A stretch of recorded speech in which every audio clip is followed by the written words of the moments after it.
ગંગા સતીએ એ જ લખ્યું કે વીજળીને ચમકારે મોતીડા પરવો પાનબાઈ, પછી અચાનક અંધારા થાય રે.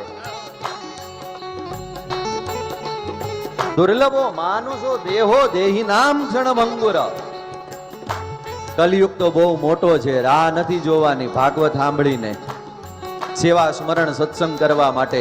પણ કલયુગની અંદર મહાપ્રભુજી કહે છે કે તમારા ઘરે નંદા લઈને ખડું કરી દો. એટલે સતયુગ આવી ગયો, એટલે દ્વાપર આવી ગયો, એટલે ત્રેતા આવી ગયો. કસ્તુરીને કેવડો તેલમાં તળે છે, કસ્તુરીને કેવડો તેલમાં તળે છે, કસ્તુરીને કેવડો તેલમાં તળે છે, કસ્તુરીને કેવડો તેલમાં તળે છે. આવો રૂડો મનખો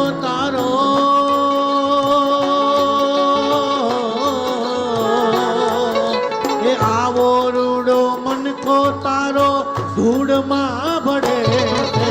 લઈ લે લાવ જીવ તને જોતા નહીં જડે. લઈ લે લાવ જીવ તને જોતા નહીં જડે.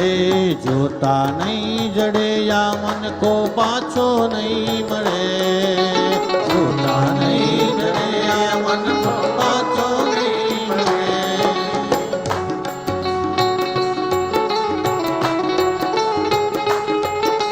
પુષ્ટિ માર્ગ ની અંદર તો અષ્ટ સખાઓ એમ કહે છે કે ગોપાલ મિલે સોઈ દિન નીકો,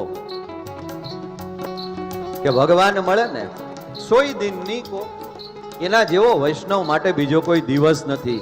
પછી કદાચ ભલે ને એ અમાસ હોય, પુષ્ટિ માર્ગ ની અંદર અમાસ નહીં, આપણે હરિયાળી અમાસ કરી દીધી, નતર અમાસ ના દિવસે કોઈ કામ ન થાય હો સારા. પણ પુષ્ટિ માર્ગ ની અંદર તો જો અમાસ ના દિવસે ઠાકોરજીની સેવા સ્મરણ સત્સંગ થાય ના, તો એ અમાસ પણ વૈષ્ણવ માટે હરિયાળી અમાસ બની જાય છે. મોતી સરખો દાણો લઈને ઘંટીમાં રડે છે, મોતી સરખો દાણો લઈને ઘંટીમાં તળે. મોતી સરખો દાણો લઈને ઘંટીમાં રડે છે, મોતી સરખો દાણો લઈને ઘંટીમાં તળે. બાવળિયાના બીજ વાવી,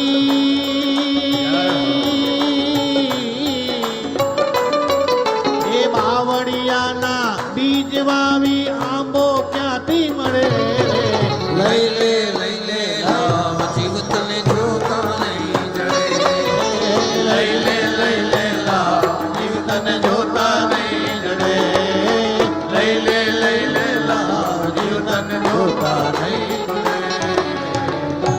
એટલે કલિકાલની અવસ્થા તો બહુ લાંબી છે, પણ બડે ભાગ માં નુસ્તનું પાવા. કલિયુગને આપણે દૂર નહીં કરી શકીએ, પણ જ્યાં કલિયુગ છે ને એનાથી આપણે દૂર રહી શકીએ.